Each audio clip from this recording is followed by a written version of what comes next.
Hi, Craig. Hi, Chris. How long have you been here? Sorry about that. Anyway, this is the Ethnis podcast. Hello. We show up, we talk about Ethnis, we record it for posterity, we share it with the world. It's one half memory bank, one half exploration, and for this season, this first season, this opening season, we've decided to tackle the very important topic of Jutai. Jutai is one of the two cradle worlds of Ethnis. The other you're quite familiar with. You live on it. That's your only hint. You get 3 guesses. And Jutai is the world from which the Varen and the Suzashi spring from. And if you don't know who they are yet, we'll go into them more later, although you can hear a bit about that in our last podcast. But today we're going to go on this season, we're going through the different regions of Jutai to show how alien this world is, what sort of life springs up from it, and how that affects the modern setting of Ethnis. Yeah. I'm excited. We've already Yeah. done the first episode, which was the Katai area. If you haven't read it yet or listened to it yet, you should go back and listen to it before this one, because this one a lot of fun. Yeah. So anyone who is listening to this is welcome to come join our Discord, which is discord.gg/ethnis.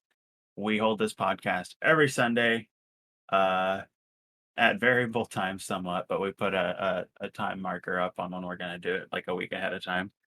And you're welcome to sit in and listen and drop questions in the chat while we talk, and we will leave answers. And you listening at home get to hear the questions that are asked of us. And the answers.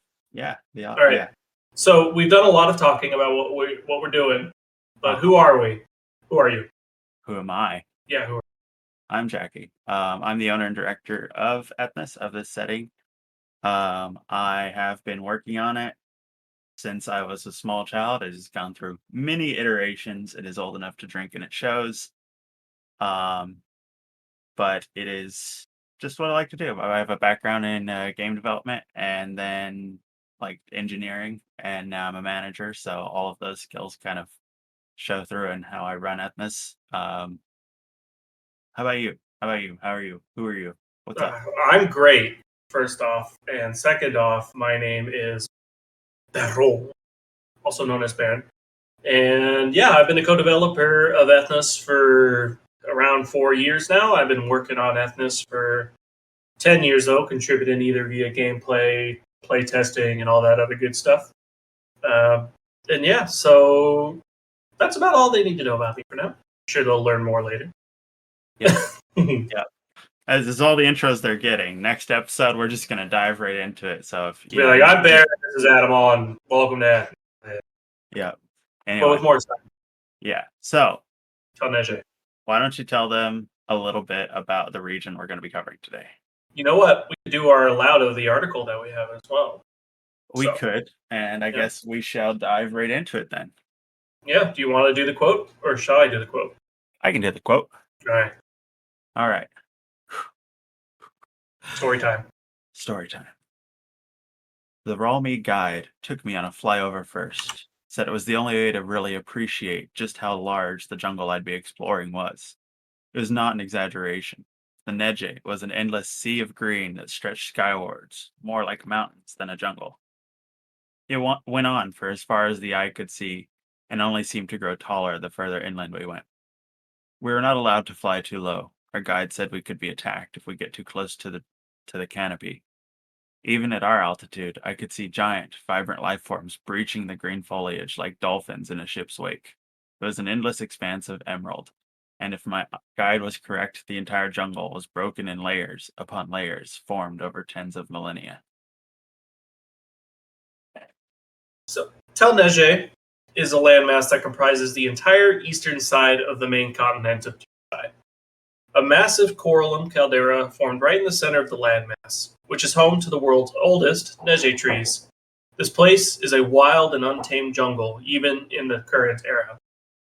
It is estimated that only 35% of the species in this region have ever been documented. On the western end of the Tel Nege region lies the home of Ampus, coral bound and flat area that forms fertile plains and large shallow coral networks. To the bottom of the continent, the Nege forest turns into a traditional rainforest similar to the kind found on the Vera Peninsula. So big, giant forest. Everyone has them. So how do we do ours? Uh, so one of the key things is that the Tel Nege is mostly on the caldera of a ancient meteor strike. If you were to open the map on the article itself, if you get a chance, you'll see that the land is fractured up into these what appears from space to be like cellular rosette shapes, and with water channels running in between them, sometimes pools in the center of their giant rings.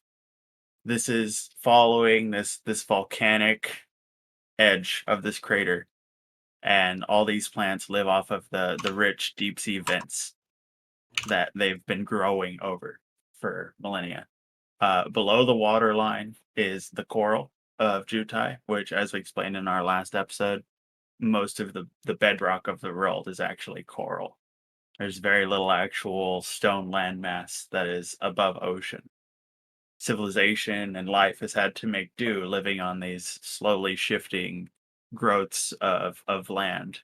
You've got one species over here and another over there that they form in different ways. And the coral in this area is what makes those ring shapes. The coral grows into a big mound, the middle dies out, caves in, and creates these giant stony rings for that make up the islands upon which the Nege trees grow. Do you want to talk a bit about the Nege trees, Tyler, or are you There's such an ready to tackle alien. those? I can give them a shot. Yeah, I mean, the Okay. thing is, this entire forest is defined by these Nege trees. They're kind of, if there's a life form to be familiar with in Ethnis lore, the Nege tree is a very good one to start. Um, I definitely want Jacqueline to go deeper into the details of it, but these trees grow higher than the Eiffel Tower, higher than skyscrapers, and they're broken up into these massive, massive floors, sections that are all living and constantly changing because it's always in a living organism. It's like if all of our architecture, everywhere we lived, everywhere we shopped, everywhere we went to, how we got to place, was all replaced by a giant tree. Um, so there's definitely, I feel like a lot of this episode is going to be going into the Nege tree a lot. Mhm. So I think Jacqueline, if you could give us a summary of what a Nege tree is and how it grows and what it does for the ecosystem. Sorry. So a Neji tree is, for starters, it's a communal organism or something like a siphonophore, where you'd see, man o' war is not one creature; it's multiple creatures within itself. When you see this Neji tree shape on the horizon, it's kind of a giant, frondy, stony-looking mushroom. What you're actually seeing is an outer bark that protects the inner part of the tree, the majority of the tree, from the light of the outside. And inside the tree, it's not solid wood, it's this neuron like architecture that's like spanning crossbars back and forth of wood that emerge from these, suspended in them is these huge chambers, probably, well, when I say huge, I mean like some of them are 15, 20, 30 feet across. They're big enough that people who live there will often carve out part of them and live inside. And they'll run across all of these branches that run out of these. These uh, nodes, these what they're called is somacists, and they sprout from one another and just keep growing upwards and outwards to form this web. And the outer ones form bark over them to seal it all in. And the rest of the ecosystem is kind of hinges upon them. Because as more and more of them collect, their spaces overlap, or the tree will expand or contract in overgrowth with time. So, for example, like an area may have several layers of bark uh, kind of piled up on it over years of growth. And the result is that you've got several chambers in between that are 30 to 40 feet wide and cut off from the rest of the tree. They're just closed off chambers, and whatever life was stuck in there when the tree sealed up that area, that's what's going to keep living in there. And it may actually form its own little stable ecosystem for a while. Um, there are ways in and out of those chambers, but the tree will seal off certain ones for a while just because they hold more water, so it uses them as like a source of hydration. Or maybe they'll close it off and they'll flood it with something that they produce called slog, which is basically just digestive goop, because the tree sustains itself in many ways. Um, and as these structures grow taller and taller, they grow less stable. So what they do is, after a certain point, they grow these outward fronds, very small vines, light enough and with leaves kind of scattered along their branch in such a way that the wind catches them and helps them extend far out from the tree. And they're searching for other trees to hold on to. Once they find it, stronger roots grow between, and over years the entire thing is bridged together by more somacis growing out across the trees, interlinking multiple trees together, and then between them forming larger structures still. So there's this organism that follows like a very straightforward growth pattern of plant something, grow up, reach out for more of the same, form a structure, plant something, grow up, reach out for more of the same, form a structure. And they come with all the strength and weaknesses that are afforded by that. You know, they can have cave-ins, they can have blights, they can have fires. There are all sorts of things that the tree has evolved over time to take care of itself, that these somacists have evolved, rather, because the somacists can be different species from one part of the tree to another, um, due to years apart from each other and generations apart from each other. But for the most part, they all kind of work and communicate the same. I think I have meandered. I don't know if I meandered along topic or off topic at No, this it was point. good. I mean, Okay. I do have some follow up questions, and if you have any questions, by the way, if you're live in here, feel free to put them into the podcast text, and we'll pick them up whenever. Yeah, the article But on these things is ongoing. yeah, the Nege tree article is definitely an ongoing build. So how much landmass is taken over by these Nege trees? It's got to be within the size of the United States, isn't it, or is it smaller than that? I think that's about right. Again, it's island chains, so there's a lot less available surface to take over. But the Nege trees, um, for a lot of these islands, again, seen from space, a lot of them have a rosette shape, but a lot of them don't. And they either look crumbled or merged. And that is because many of those island chains are linked together by Nege trees whose canopy is so thick that they cross that divide of water between. It becomes Uh, an underground ocean, pretty much, yeah, except a instead of root ground, it's ocean. it's Yep, trees. Yeah. yep. In fact, the Nege is so dense and so few monoliths have been interred there properly that a lot of the Nege doesn't even have magic. So it's especially hard, even for a mage, who's usually like the master of their environment, to just go in there and be fine. So there's a lot of depth to these places, a lot of unreachable places. Only survivalists are going out here to prove something. It's that, or it's like a commercial interest. We're gonna send scouts into this area because one time we found plants here that almost cured cancer. So let's see what else we can find. Yeah, who knows what could be buried in the depths of this place? Because who knows how where how many there might be totally unknown branches of civilization in the Neja. You never even in the modern day. There might Yeah. be entire villages that have in towns and even cities that have never been discovered just because they got grown over because the colonization of this area happened basically I compare it to like it's called the Vikendic Vaticandic Vaticandic procession. procession. Yeah.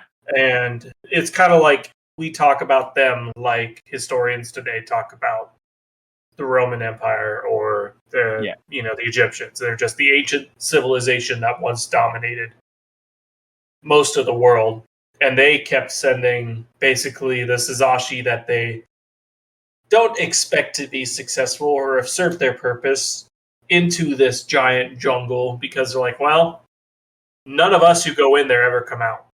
So we're just going to send these guys in there, say, hey, can you settle it? And we'll probably will never have to deal with them again. Hmm. So, Yeah. But they managed to survive anyway and became like a lot of the one of the groups of Sasaki that was sent there, the Hizurabi. They managed to actually get a foothold in the Neje. It helped that they, speaking of footholds, it helped that they were selectively quadrupedal, so they have the ability to switch between a quadrupedal stance and a bipedal, which made them very good at traversing the Neje in a way that no other Sasaki ever had, no other person ever had. They and they could, also have prehensile tails that can hold up their own weight, yeah, which helps a lot. oh yeah, basically extremely mobile, uh, kind of gibbony shapes, and they managed to, set up villages. They managed to stay alive long enough to study nature and realize that it wasn't just a meat grinder, but an ecosystem that they could weave themselves into. Um, and from there, they were the ones who really kind of dug their feet in and started the revolution against the Varen. Um, whether it was just, writing down ideas of freedom and proving to the other Sasaki that you didn't need Varen to survive, or actively arming and inciting the revolutions against them. Um, So a lot maybe of we history. should. Oh, yeah. I kind of want to go into some more of the physical features of Tel Nege, though, and what separates it from Katai. Because in Katai, we talked a lot about the corallum structures underneath, the running rivers underneath, how that affects people who survive and the animals that survive. So for the Nege, what are the primary features? Let's go from the bottom and work our way up. So at the bottom is the corallum for Nege similar to the corallum from Katai. So the coral in Katai is what's called ventricular coral. It is kind of related to ring coral in that, just like ring coral, it grows up in a mound and then will often collapse in on itself with time, like just as natural part of erosion. But in Katai, ventricular coral does it in a much more stable way, which is why the elevation of their mountains is so huge. In Neje, this kind of coral isn't good for that. It's actually a pretty brittle coral compared to the other ones. So lots of crumbling, uh, lots of unsafe passages and cave-ins, especially as the roots have woven through the islands with time. So it's a much less safe bedrock for these trees to sit on. But the roots probably act as a. They've probably grown so dense and thick over tens of thousands of years that Yeah, they're probably as much the land mass of the coral itself. You probably have roots. yeah. God, how wide could your roots pile across? Um, that's kind of the thing, is that because of the way the trees grow, they form that kind of oniony layer of, well, the tree's stable now, so it'll just get wider, and it does this by growing up another layer of somacis on the outside, and then growing another bark outside of that, and so you can have a chamber that's, a 30 to 60 to 100 feet wide with, levels of soma cysts inside looking like neurons when you look up at them. Um, and the tree can just keep getting wider that way because the width isn't so much the structural problem for it as it is height.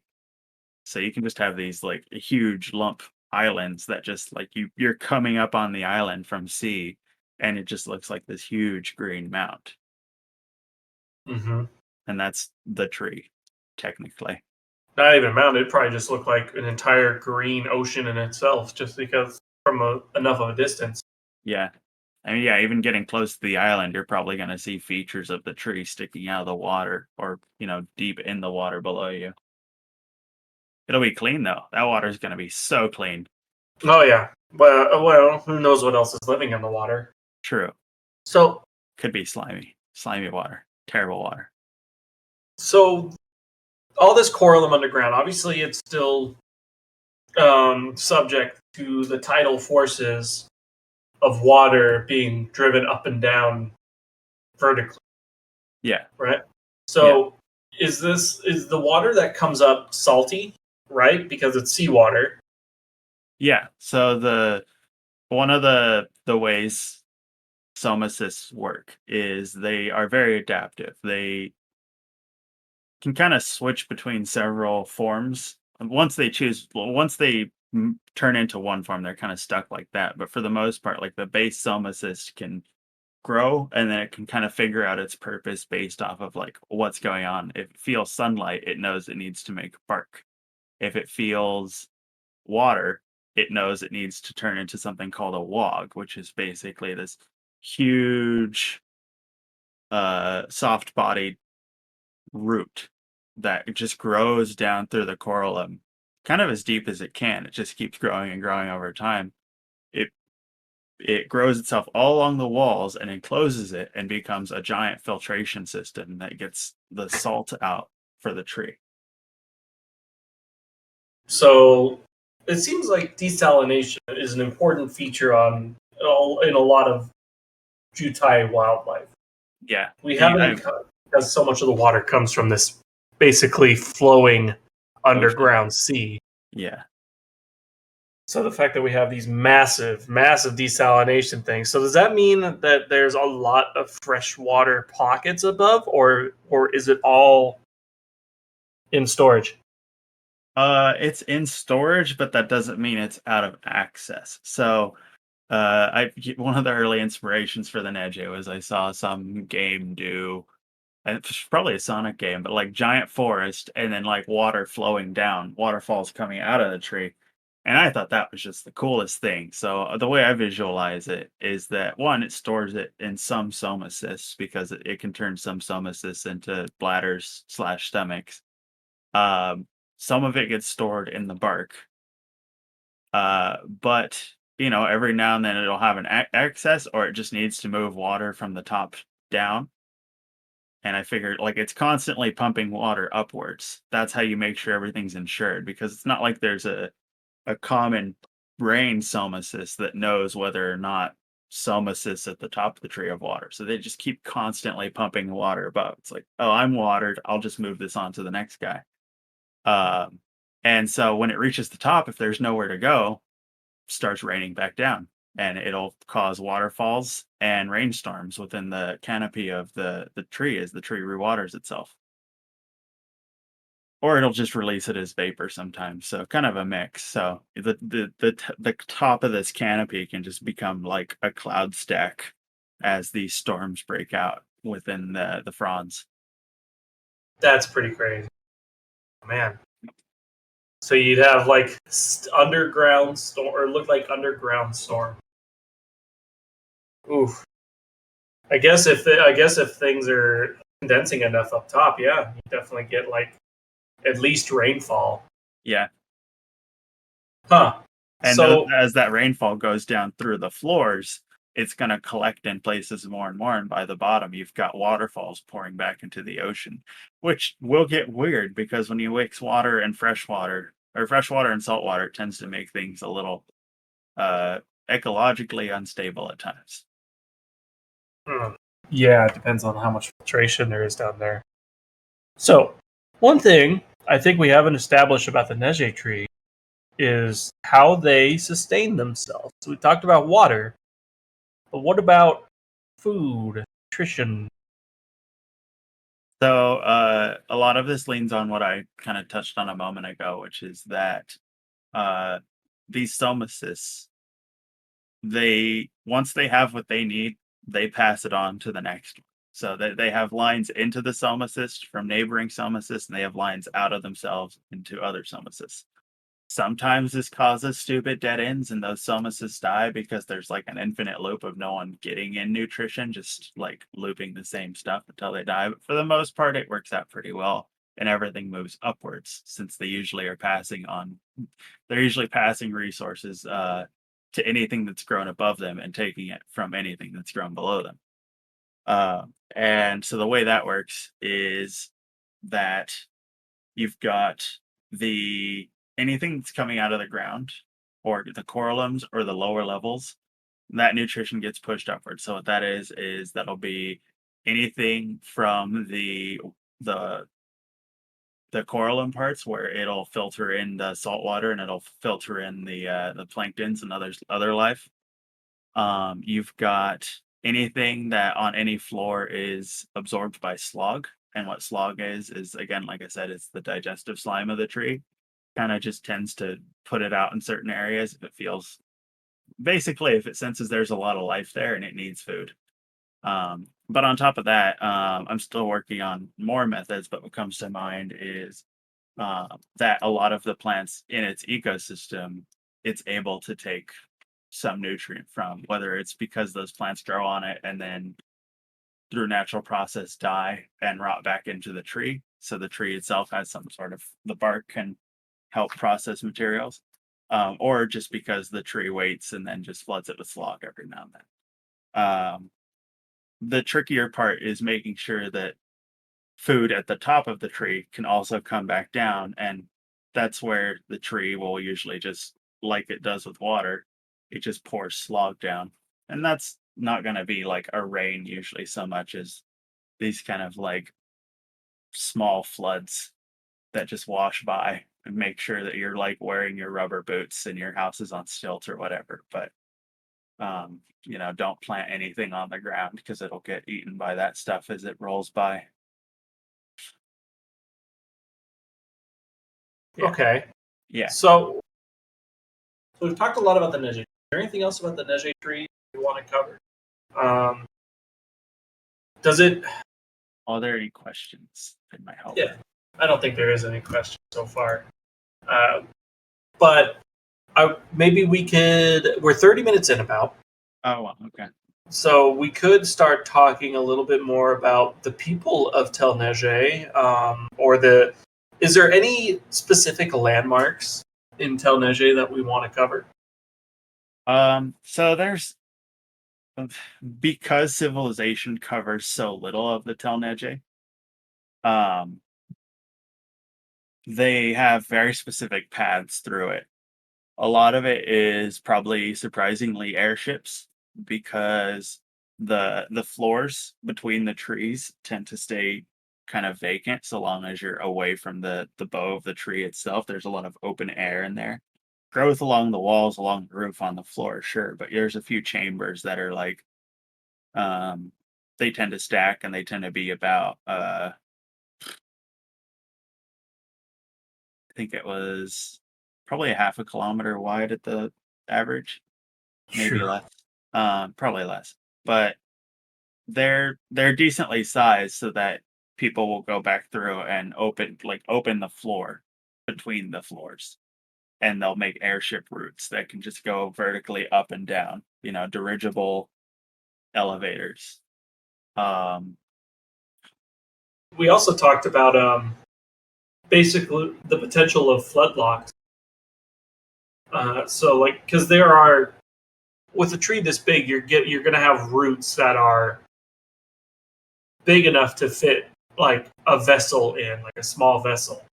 yeah. And if you could work with the tree, could you potentially make like basically locks for raising and lowering water within a route to bring a ship up and down it? Probably not because most of the coralum isn't wide enough. A lot of that's going to be like on foot if you're trying to do that. And there is a lot of footpaths through the Neje. Again, they don't cover like the majority of it, but between towns, there are footpaths. That's what people had to go by for the longest time.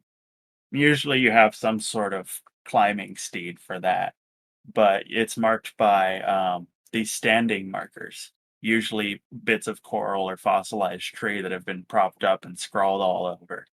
And it's usually like, um, usually lots of graffiti on it. Usually it's glowing because people like put all sorts of glowing fungus on it. You're supposed to notice it and know, like, oh, I'm on the right way. It's a signpost. And that's probably the most common kind of landmarker you're gonna see is someone who has just made one of these standing markers out of something, fossils, particular formation, anything they can, so that you know like where to go. Because it's not like you can really give people helpful coordinates in here. It's like no, you have to follow the skull of the ancient one, and then you take a turn where the tree has been written on in font that's as big as a person. That's one signpost. And then you once you find the pool that looks like it's blood, you have to take a boat out there, and you gotta there's actually like a tube that goes down, and you can just wiggle on down there to the next. It's like that's the kind of um descriptions you have to get somewhere. And so the landmarkers are they're everywhere if you know how to look for them and you're in the right area. Otherwise, you're kind of just wandering and everything looks scary and abyssal. Everything is scary. I mean, there's so many. What are some of the other creatures that we have in the Tel Nege that would be happy to gobble up a potential adventure? Well, more here than anywhere else, the rutas, which are the bugs, basically, the meat bugs, are flourishing. They do great here. They swarm here. They have all their own little key niche ecosystems that have, they may be just relative to one little corner or another. There's so many unmarked species in there. Every nightmare you can put together of bug shape is probably going on in there. If you've seen Nausicaa, not quite as big as those bugs, but anything above like cat sized is like, spine stretchingly terrifying to consider. Um and it's full of them, whether they're tiny little swarmers or, big bison sized ram monsters. There are all sorts of bugs in there. There's also what else have we got? Quite a few like gas forms that just float around and want to do jellyfish things to your face. Hmm. There's the slog mold slime, which if you thought the digestive slime of the tree sounded bad enough, there's a creature that is basically your kind of fantasy slime, and it exists by being a slime mold that wraps around a bunch of this digestive slime and basically turns itself into a land jellyfish that is coming for you. Because once it wraps around you, it can dissolve you in the slime and then just reproduce off of that. So Yeah, it's basically what was the original term? Macro amoeba. yeah, And yeah, I know, like, yep, fall into a slog pit and then you get eaten by one of those things. That's horrible. yep. Um, So yeah, there's plenty of things in there. It's not really a stable ecosystem for a person to be in. It feels a lot like being a unwelcome cell in a very large body. that's a good way to put it, because the Neige is pretty much a single living organism with a crap ton of other living organisms inside of it. Yep, you are bacterial to it. Yeah, honey, you didn't shrink the kids, but you did grow everything else to be 10 million times. Yeah. Uh, so, how do people survive in the Neige? So, as we know from at least we talked about it briefly, the history of people surviving in the Neige is the Varen sent basically the Suzashi they no longer needed the Suzashi designs, which are basically genetically engineered people who are now the dominant people on Jutai. They basically just set them in there and be like, hey, do what you can, but if you die. So, who was the first ones to actually start surviving there, and how did they grow, and how did they make it? So the first ones were the Hizarabi, and they're still the most numerous people there. They have a capital city called Dratien de Tan Batant, which means city of the high sanctum. And they adapted well because, as previously mentioned, they are much more mobile than other Suzashi and were able to actually make sense and use of the verticality um, of the Nege. Uh, and the way they survived is they once you know the methods of survival in there, like the civil engineering you have to take into account as compared to other parts of the world, it becomes a lot easier. Like they know that if they emit smoke, like low heat smoke, it keeps all the Rutus away. The bugs hate smoke. Um, they know that if they don't plant a bunch of stuff in the ground, they build all of their stuff, elevated above the ground. The tree won't even really be aware that they're inside of that area. All these things just to make sure the tree won't flood it with water, won't flood it with slog, that it remains a stable ecosystem and they don't stick out in it. And once they do that, which you can actually pull off with pretty improvised technologies, wood, stone, metals, and they had access to a lot more than that. Then they can, settle their feet in and start really working on it. It did keep their societies from getting large for a long time because they couldn't quite master how to do it at such a scale that they could fit a lot of people in one small part of the tree without the tree treating them like a bad, like a bad entity that needed to be wiped out.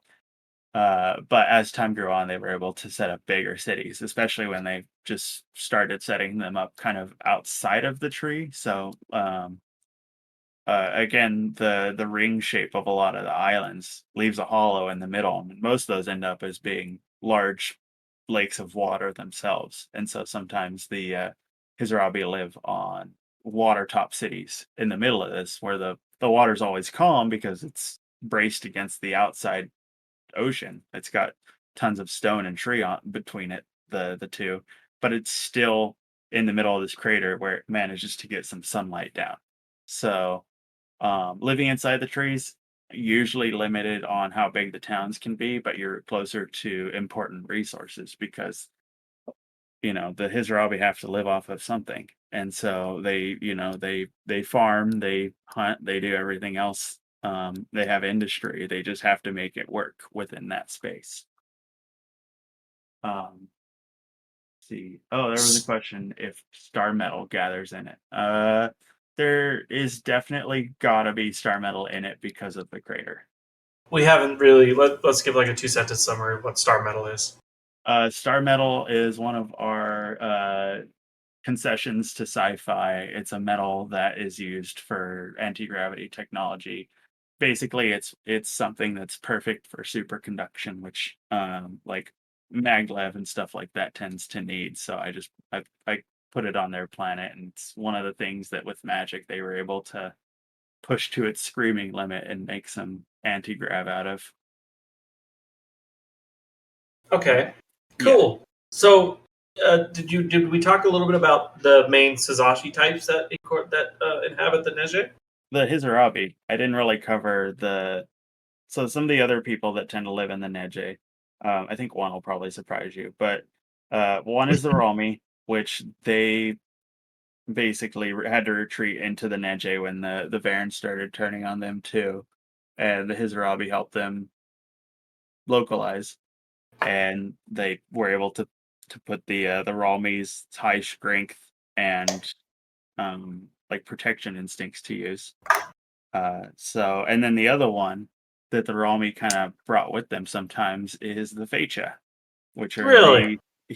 the typically more associated with the snowy north. These are a type of Varen that the Varen society kicked out because they were it's basically like racial racially motivated that these people were kicked out. So they were exiled, society left to die, the usual like Varen procession bullshit.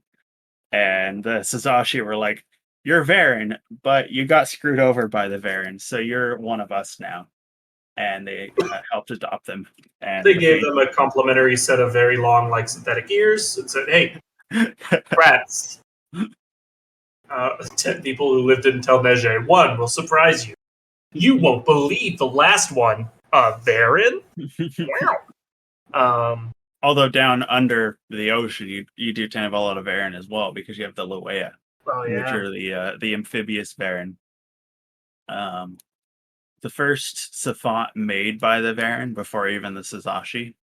Um, and just like the Sazashi, they were made to serve the procession.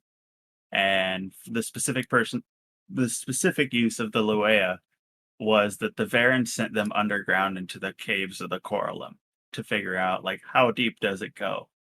Keep in mind the Varen believed that the Corallum was literally the gates to hell, so they just thought they were creating scouts to hell. Um, Luea ultimately did not enjoy that, and when when the Sazashi revolution against the Varen happened, and the Varen told the Luea to fight for them, most of the Luea were like, What are you gonna do? Come down and stop us from fighting? You "Yep, know, because uh, they're literally in hell. yep, um, we've got a uh, spot picked out for you guys already." yeah, we already made a chamber for your demise. Um, so one question I kind of have about the Neige is how does it, how far can it spread? Because obviously, I've said a few times like, oh, they're tens of thousands of years old. These trees are huge and massive. Like, what is the limit to these trees? Is there one? So their shape of being a dome or a wall or even like a green ocean is pretty representative of what it's trying to do. It's trying to grow out. It's comparable to the coral in that its main purpose is to, just cover as much surface as possible and, to have this organism that is each layer is a new life. And is constantly being fed by the lower layers, like that sort of setup. How far it could actually manage to do it, that's another matter. Can't go across a full ocean, for example, but it's probably tried. Well, funny that you say that. Um, the first Nege trees weren't in Tel Nege. All right. They were in Khartoum, which is all the way on the west coast. And there were a couple trees that started growing on the Vera continent, but the Varen had figured out that their ancestors basically started like attacking those because the life they brought with them were just bugs and stuff that were not native to Vera. Vera was like a very chill continent compared to the rest of the world. It's like an inverse Australia, Yeah. and so but there was a Varen scientist called Antha who she was trying to account for. She was kind of their Darwin. She's like, listen, you look at the world map and we've got all these different shapes of land growing, but you can kind of see how they converge from one another. So maybe like this one is different from that one because it's its child. Maybe ring coral is the child of table coral. Maybe ventricular coral is kind of the evolutionary child of the ring coral. Not quite how evolution works, I know, but like super simplified. Um, and so she was trying to account for like the drift of all these things and how they cross the world. And sure enough, she discovered these under like deep ocean sections of coral islands that were dotted between the the different coasts. And it was like, oh, that's the current carrying these across. So the eastern Nege was actually basically Somasis that sometimes they grow too close to the ocean, they snap off the Nege tree, and then this 20 to 30-foot wide wooden seed gets carried off across the sea, and wherever it lands, it'll try to put more roots down and regrow. Um, yeah, and Oh, to lead that right into the importance of the Neje and the importance of this series is when the Suzashi go to colonize other worlds, they bring their ecosystem to do it. And oh the yeah. Neje tree, oh, not Tentacle's question. That was second question. My bad. The Neje tree is one of the big things they bring with them. They bring coral, they bring Neje tree, and they've got genetically modified versions of both that are designed for this, and they put them down and they grow wild compared to they already grow wild on Jutai, but when you have engineers going in and poking all the code and making it more efficient, the outcomes can be very strange. It is. I'm glad because we did. I did want to touch on how important the Neje is to colonization of planets because it is a super planet. It has survived, no doubt, calamity after calamity after calamity, and still exists. So it can be a perfect terraformer because it can bring with it its own biodomes, um, its own type of farming ecology, especially in the future.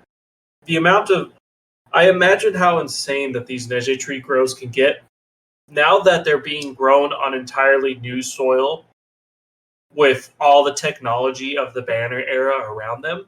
I bet you can make Neje trees and just support them and use like artificial reef style growing mechanic. Um, Yeah, and I mean, and that's not even including meta, what you can do to shape a plant's growth with meta. yeah. Um, There I are s- um there are people who have mastered the sort of magic that goes into making leviathans, and instead of making themselves a leviathan, they've basically connected their spirit to Neje trees and like are you could think of them like a dryad. But they tend to control a lot more than just one Somacyst. As they get more powerful and more ancient and settle deeper into the tree, they basically start controlling regions of tree at a time. it makes me want to visit an entire like new Suzashi city sculpted entirely out of a Neje tree. Oh yeah. Because then you'd have like farms that are like these hyper effective like grow beds that flood with slog every now and then with water, and then they plant a whole bunch of stuff and they harvest it and then they slog it, and it's just like you could have these entire self-sustaining system in this Neje tree for some reason. It got me excited. I could see them Oh, doing like a little they hollow out a Soma cyst and they turn it into a terrarium basically that does that. It's like it's enclosed. It's just one perfect ecosystem to show off that they can do oh yeah, and it's you get to if you visit the planet, you get to take a little tour of it. And like, look at this. it. But it's just yeah, as Artemis is saying in chat, sort of like the old Nile flood plant harvest cycle. Yeah, where you have to. It lets me realize that the Suzashi probably very much value self-sustaining Yeah, and working with the environment. yeah, something I was kind of talking about last time we tried to shoot this was that the Suzashi were forced to learn to be eco-conscious. Um, they're still terrible for the environment in other ways. Like they're a sophantic species. They're kind of being terrible to their world is in their nature, just incidentally. But that they've done a lot of good farming practice because of this. Because the alternative is that the tree tries to eat them, or that they kill the tree, and then the entire surface becomes unlivable because the roots die and all the coral and falls apart. Oh, that's great and also terrible to imagine. It's going to be an interesting mechanic to a survival game if we ever make Yeah. Neje. Uh-oh, you planted too many farm plants. You notice that the ground starts getting slug like slimish. Yep. Oh Uh, God. Ugh. Give me shivers. But yeah, that's Tel Nege is probably one of the most defining regions of Jutai, I think. it was probably one of the first real alien parts of Jutai that I made. Like it predates the coral. So I had a Oh lot of yeah. time to like, a lot of my loves and hates of giant forests in other series have kind of solidified into this. I wouldn't call it like a definitive best, but it's what I like about giant forests, which is this feeling of, if the forest is big enough, you're not just standing at the base of it, you're stuck inside of it. You're an unwelcome organism.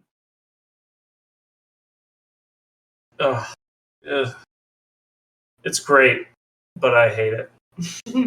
There's never a shortage of food though. Never. No. World hunger. Everything's hungry, but everything can get food. Food and Ugh. water, pretty easy to come by in there. That's the least of your worries for the No, most yeah. part. It's easy to come by, but the walk over there has 20 different ways to kill you. Yeah. Exactly. But yeah, I mean, I think we can call Wrap it it. there unless we have any questions. Um, while Oh, people, well, go there ahead. is a question. When Suzashi bring Neji trees to colonize, did they try to do that to Earth? Yes. Um, I don't think they got a Neje tree down. they got a Neji tree down. They didn't keep it down. Oh, Humanity was like, no, that's too far. stop it! You're gonna get rid of the whole Amazon again. If anything, there might be like one Neji tree on Earth that is very cultivated, It might be in like a biodome or something. where it's like, okay, well, this is where the Suzashi who stayed behind on Earth. Um, we'll give them this. This is like a heritage site or whatever. But the A rest of monument. yeah. Um, but otherwise, the Suzashi of Earth have learned to live during, um, learn to live how you're supposed to live on Earth, basically, with our ecosystem as intact as it isn't. Um, In the Banner era, it's very intact. Banner era, it's you know, well, it's intact in a way that a park is intact compared to a forest. it's pretty much a garden world. Yeah, most of Earth got killed off by global warming, and then the Suzashi came along, and we're just like, ooh, look, all these resources that aren't hidden under a mile of coral. I think we'll take them for ourselves. And then kicked off the Suzashi eventually. Well, it didn't really kick them off so much as the Pact left and So, the all Syndicate right, left, Earth, have fun. and everyone who wasn't allegiant enough to the pact or a corporation got left behind on Earth as it died and was just like, guess we got to fix this somehow. The tree itself, though, whatever tree came to Earth, was probably during the occupation, not the war, because those trees take a long time to grow. So it's not like it would. At least back then, they took a long time to grow. So it's not like they had much of a tactical purpose for bringing it so much as a well, it makes the place feel more like home sort of thing, you know. Yeah, everyone loves an tree once in a while. All the humans heard about it in the movies and be like, "Whoa, that sounds wow." Well, if you're taking over like some human capital and then 15 years later there's like a tree towering above the capitol building and it just keeps getting bigger, I feel like that's quite a planted flag. It's the Neje tree of Orlando, Florida. They took down Disney World and they replaced it with a Neje. What a story! It's canon now. Oh, but that was fun. That was a fun stream or a fun podcast. So I guess we can go over. If you enjoyed this podcast, which hopefully you did, we hope you will join us potentially on Discord so you can catch our next podcast live. You can get to our Discord by going www.discord.gg/ethnis, Ethnis. And yeah, Yeah. So thank you all for listening. Thank you all for who y'all's who are present. Thank you for asking questions. yeah. Um there's always more to answer, and we're happy to answer it. Oh, and as we're closing out, got to give credits. We have Lanawima Amaro made a song for the Nege called "A Voyage Across Roots." We'll be playing it as the outro for people listening on the podcast at home. So thank you for joining us. I think that we're gonna call it there, probably. Yeah, All right. I'm gonna go relax. I'm tired. All right. You have a good one. Ciao, everybody. Ciao.